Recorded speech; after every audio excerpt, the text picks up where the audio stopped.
Hello again, class.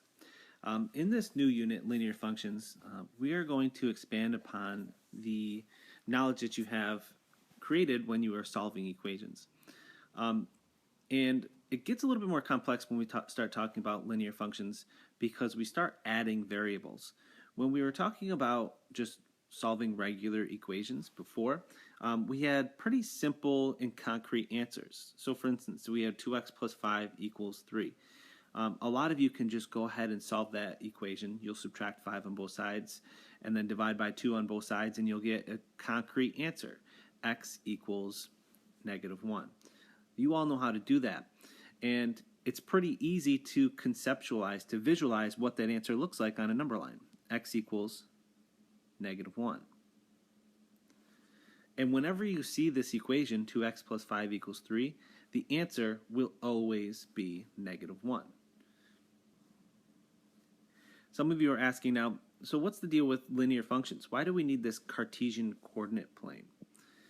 And the reason is because in real life, not all situations have just one variable. If we look at a different equation, 1x plus 2y equals 10, we can make up a little story here.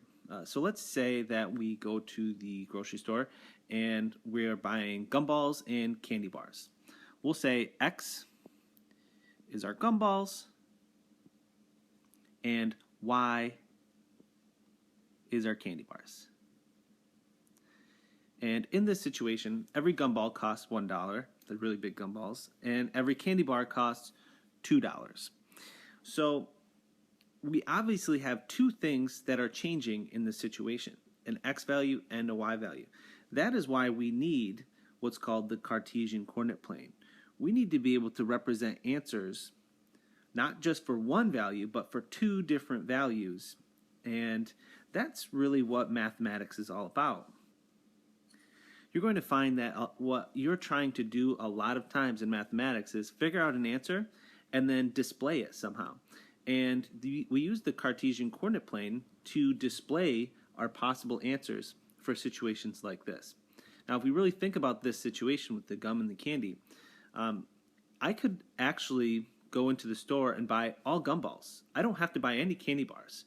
But if I buy all gumballs, that leaves me with no candy bars. That's one possible situation that could happen. I could also go into the store and buy all candy bars and no gumballs. And I could actually buy a combination of both candy bars and gumballs. So you can see that this situation doesn't have just one answer. There's actually an infinite amount of answers, and that's why we need the Cartesian coordinate plane. It helps us to represent all those possible answers. So just really quickly, in this situation, let's say that we go into the store and we buy 0 gumballs. What would happen to the amount of candy bars that we bought in this situation? Well, we have 0 gumballs, so that's 0. And if we just solve this equation, y equals 5. So we said our x values, gumballs, is 0 in this situation. So if we look over here at our Cartesian coordinate plane, our x value goes left and right. We bought 0 right here, 0 x values, gumballs. But our y direction, our candy bars, we bought 5. So we're going to go up to 5. So what that means, when we're at 0 for our gumballs, right here in the middle, we're actually at 5 for our candy bars. And just to talk about another situation, let's switch it around a little bit. Let's say we go into the store and we bought 0 candy bars. What would the situation look like then? Well, 2 times 0 is 0, and we solve the equation just like we did before. X would equal 10. So in this situation, we would actually have to go all the way over to 10 on our graph. And since we didn't buy any candy bars, just gumballs, we would be at 0. So let's go ahead and look at another situation. Let's say that we went into the store and we bought 4 gumballs. How many candy bars would we have to buy to spend $10? Well, 1 times 4 is 4, and I'll subtract the 4 from both sides of our equation, just like we normally would, to give us $6 left over. And if we divide by 2 on both sides, y equals 3. So in this situation, our x value, which was our gumballs, we bought 4 gumballs. And since we bought 4 gumballs, that means we would have to buy 3 candy bars to make up the rest of the $10.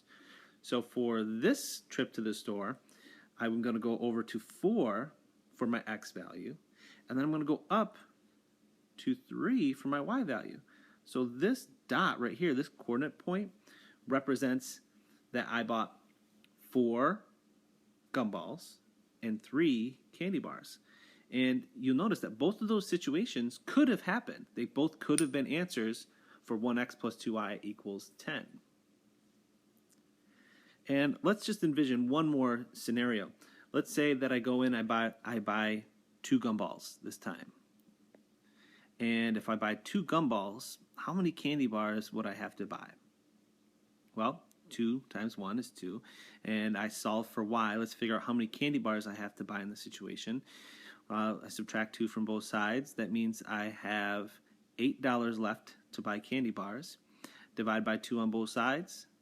That gives me 4 candy bars when I buy 2 gumballs. And again, since there's 2 different answers related to that one situation, I have to have the Cartesian coordinate plane. So we'll go to 2, 4, and that is another possible answer to this situation. So now what we're going to start seeing here is a trend. And this trend is going to be what's known as linear.